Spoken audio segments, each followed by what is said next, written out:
Bienvenue sur Africa 24 dans cette nouvelle édition de l'Africa Tonight. Voici les titres. Plus de 80 migrants portés disparus depuis plusieurs semaines au large de la Tunisie. Ils étaient à bord d'une autre embarcation clandestine en provenance de Libye. 4 passeurs tunisiens présumés ont été arrêtés par la garde nationale. L'Éthiopie et l'Érythrée, un an après l'accord de paix, gros plan à suivre dans ce journal sur l'évolution des relations entre les deux pays de la Corne de l'Afrique, marquées par des décennies de ruptures diplomatiques.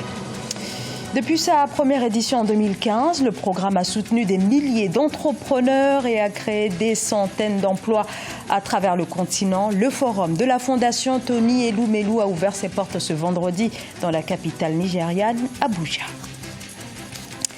Après les Panama Papers et les LuxLeaks, place aux révélations des Mauritius Leaks. 200 000 documents ont été publiés par le consortium des journalistes d'investigation qui révèlent comment des entreprises profitent du faible taux d'imposition sur l'île Maurice au détriment d'autres pays africains. Une optimisation fiscale qui attire.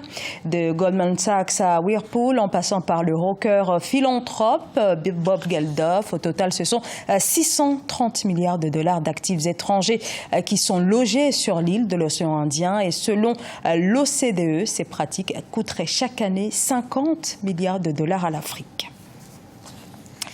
Toujours aucune nouvelle des 80 migrants partis de Libye à bord d'un bateau pneumatique qui a fait naufrage au large de la Tunisie le 1er juillet. Des candidats à l'immigration qui venaient pour la plupart d'Afrique subsaharienne.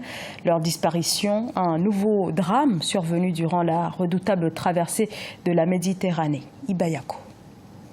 50 migrants africains, c'est la moyenne que les gardes-côtes tunisiens sauvent chaque jour.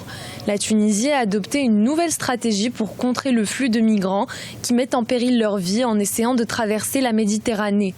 Les autorités tunisiennes appellent les pays voisins à assumer leurs responsabilités face à cette situation d'immigration clandestine. Nous devons reconnaître ce statut tragique de l'immigration. L'immigrant n'est pas dans une situation illégale. L'immigration en elle-même est illégale. Selon le ministre de l'Intérieur, Hichem Fourati, le nouveau plan de sécurité vise à lutter contre la migration irrégulière. Il fait suite au naufrage dramatique d'un bateau rempli de migrants au large des villes de Sfax et Zarzis le 5 juillet 2019, qui a fait 150 victimes. Aujourd'hui, le même problème se répète sur la côte au large de Zarzis et 80 personnes, y compris des femmes enceintes, se sont noyées. Cette détresse est entendue à plusieurs reprises, mais personne n'arrive ni ne fournit une assistance avant la catastrophe. Plus de 2370 tentatives de migration irrégulière ont été déjouées en 2019, d'après les autorités tunisiennes. Des passeurs impliqués dans l'organisation de certains passages les plus meurtriers ont été identifiés et arrêtés. Il y a un an, l'Érythrée, l'Éthiopie annonçait la fin de la guerre qui les opposait, une décision historique intervenue après des décennies de conflits qui a fait plus de 80 000 morts. Depuis quelques mois, les deux pays ont alors entamé un processus visant à normaliser leurs relations diplomatiques. Alors, pour autant, une nouvelle ère de paix est-elle en train de souffler sur les deux frères ennemis? Et depuis cette date, comment a évolué le régime érythréen, l'un des plus fermés et controversés au monde? Élément de réponse dans ce sujet préparé par Ange Bijou-Nomenyo. L'Érythrée et l'Éthiopie n'arrivent toujours pas à bénéficier des retombées de l'accord de paix conjointement signé en juillet 2018. Malgré une évolution timide des relations entre ces deux pays, les attentes des populations érythréennes se font de plus en plus vives. Ces dernières continuent à émigrer en masse pour essayer de trouver un avenir meilleur dans d'autres pays. Cette lenteur dans l'opérationnalisation des accords entre l'Érythrée et l'Éthiopie, les 3 causes essentielles évidemment. La première cause est liée au fait que c'est une guerre qui est là depuis 3 décennies, quasiment depuis 1991, entre ces deux États voisins. Et cette guerre a fini par créer une certaine économie de rente et qui a enrichi de nombreux officiers, notamment du côté de l'Éthiopie. Et c'est l'une des causes des réticences, même notamment vis-à-vis de Abiy Ahmed, avec les tentatives de déstabilisation de coup d'État. Le rapprochement entre l'Érythrée et l'Éthiopie a créé un sentiment d'espoir pour les peuples de la Corne de l'Afrique. Mais l'espoir s'est vite dissipé depuis que les autorités érythréennes ont à nouveau fermé la frontière, mettant fin à un essor du commerce transfrontalier. Les Oromo aujourd'hui avec les Amaras semblent être aujourd'hui en discorde par rapport à la stabilité sociale de l'Éthiopie. Et ça, c'est une cause également qui peut justifier également cette lenteur dans l'application négociation des accords. Évidemment, la troisième cause, c'est les velléités sécessionnistes. Dirigé d'une main de fer par le président Assayas Afewerki depuis son indépendance en 1993, l'Érythrée figure parmi les pays les plus fermés au monde. C'est le seul pays du continent à ne pas avoir signé l'accord de libre-échange continental africain intervenu le 7 juillet 2019. Le forum annuel de la Fondation Tony Elumelu sur l'entrepreneuriat s'est ouvert ce vendredi à Abuja au Nigeria. La Fondation Tony Elumelu, la plus importante philanthropie africaine engagée pour l'autonomisation des entrepreneurs du continent. Et cette année, plus de 5000 entrepreneurs venus des 54 pays d'Afrique ont été sélectionnés pour cette édition qui rassemble des investisseurs et des décideurs qui viennent du monde entier. Kamesh Katapoulé.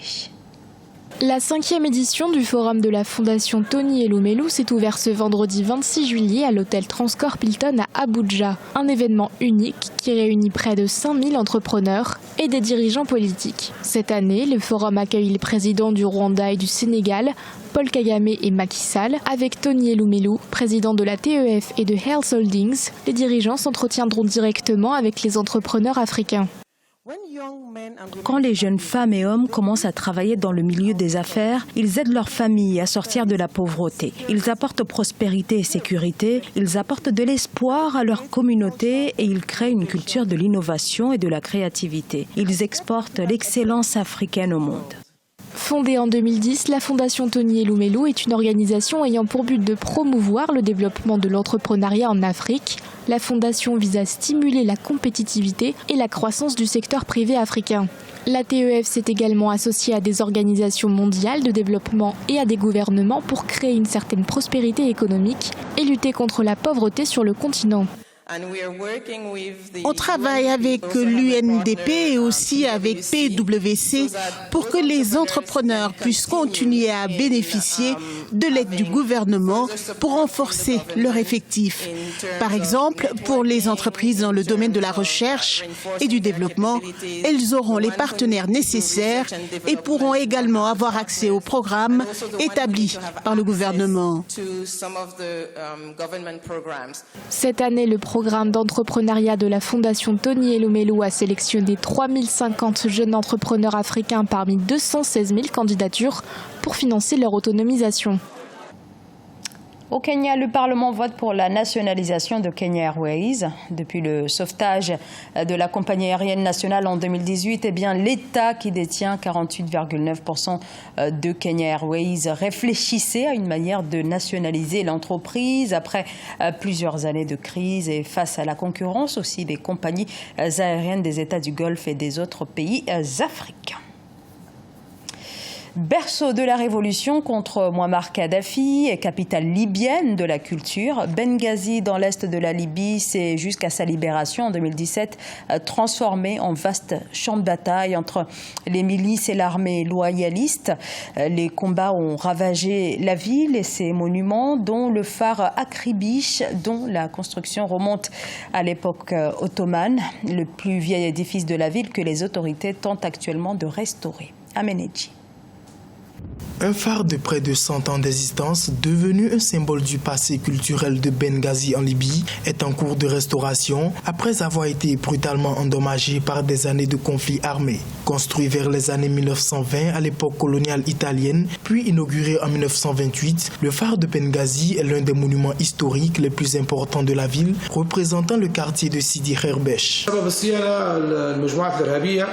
Certains groupes terroristes étaient concentrés autour du phare. Ils l'ont même utilisé pour enterrer leurs morts. Il y avait environ 200 corps à l'intérieur.